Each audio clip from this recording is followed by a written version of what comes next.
clean and subtle fragrances for women. So I've compiled a small list of fragrances that I think are pretty subtle, they have a freshness to them, they're just nice all around. And as always, all the fragrances that I mentioned will be available in the Amazon associate links down in the description below. I'm going to start with kind of a niche one, which is, let's see, Labo Bergamote 22. This is a very subtle bergamot, obviously, fragrance. So you're getting basically pure citrus, very clean, very cold, very sharp. Not for everyone, because it is a very simple fragrance, but if you're looking for simplicity and for something that is very subtle, but still noticeable, this is a good option. The bergamot is a very pure note here. It really tries to focus mostly on that bergamot note, as you can imagine from the name of this. It's not super long lasting just because it's kind of designed to be a light, breezy type of fragrance, maybe 4-hour longevity. It's really meant to be a warm weather fragrance, so spring, summer type of thing. This is really, really nice if you really enjoy just the smell of citrus in general, specifically bergamot. It does have that really juicy citrus smell to it, and it just smells clean. It smells bright and fresh and sunny. So yeah, if you like all those things, you can't go wrong with it because it does smell really, really nice with those citrus notes. And even though, again, the main qualm is the poor longevity, you could just reapply it throughout the day. You know, it's not a big deal.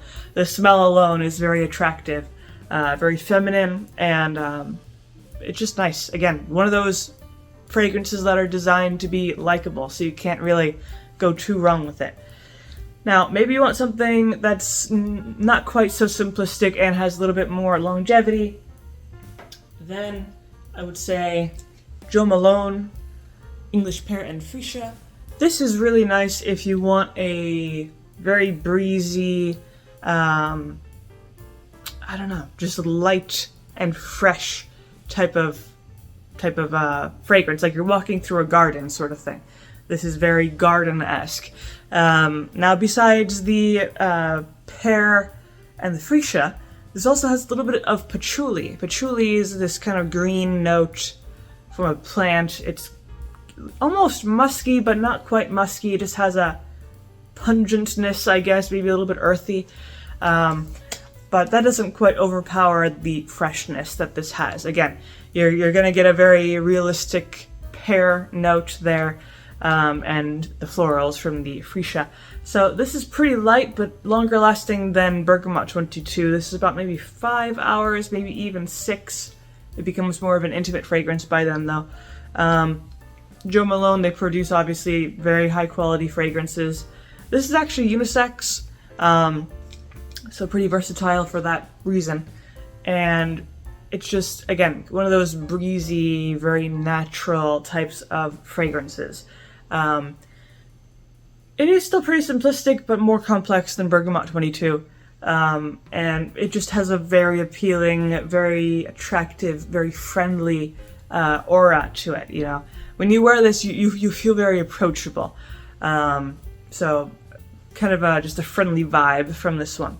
Now, if you don't want to go for this Jo Malone, maybe you want something, you know, maybe you don't care about what's mainstream or not, then I would say Versace Yellow Diamond. This is super, super popular. I bring this up because it's very affordable. I think it's about $50 or $60. So if you have a tight budget but you want to smell good, this is a good option. It is pretty fresh. Not cold and like sharp, but more, you know, of a light citrus, light fruit, and some florals type of way.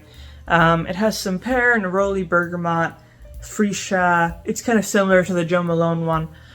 Also has a little bit of musk, but primarily you're going to get the fruits and the florals. And it doesn't have great longevity, about 5 hours, but it does do what it's meant to do, which is smell good throughout the day.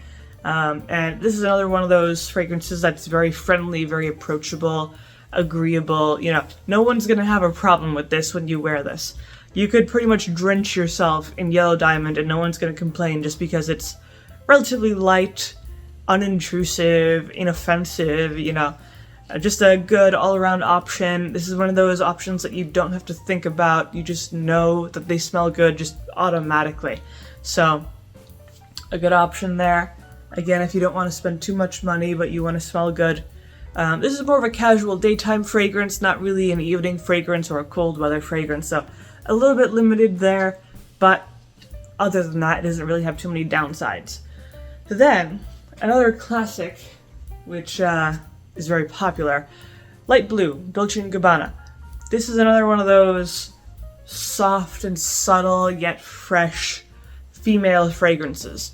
This is primarily apple and citrus, kind of throughout the fragrance here, and it's a little bit woodsy, not too woodsy, but very fresh, very crisp. I always think of like the beach when I wear this because it just has that breezy ocean vibe, I think.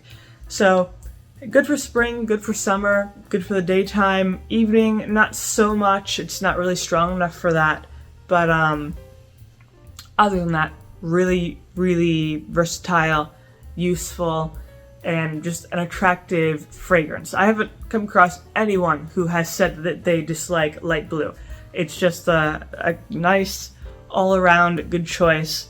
And it's also affordable. I believe it's maybe $60, $70. I don't remember exactly, but definitely under $100. And you get a really good deal just for the longevity that it has, for the size of the bottle, all that. Now, besides this, maybe you want something a little bit different, maybe with a little bit more warmth, but still fresh and clean. Then I would say Initio Musk Therapy. This is more of a top shelf option based on the price, but it has this very unique take on musk. Musk is usually heavy, kind of animalistic, rugged. This is really different. This is more of a light musk where, I don't know, it's just more of a warm softness than any animalisticness that it has. So it maintains a certain freshness and cleanliness in addition to the warmth that this type of musk offers. So definitely a unique option if you're looking for something that's, still clean, but also on the warmer side. Now this is more of an intimate fragrance. It's, it's really going to stay pretty close to your application points. But besides that, it's a really good fragrance. But that is pretty much all I have to say about these particular fragrances for women. If you enjoyed this video and found it helpful, of course you can leave a like, maybe subscribe, and I make videos like these throughout the week, so stick around for those.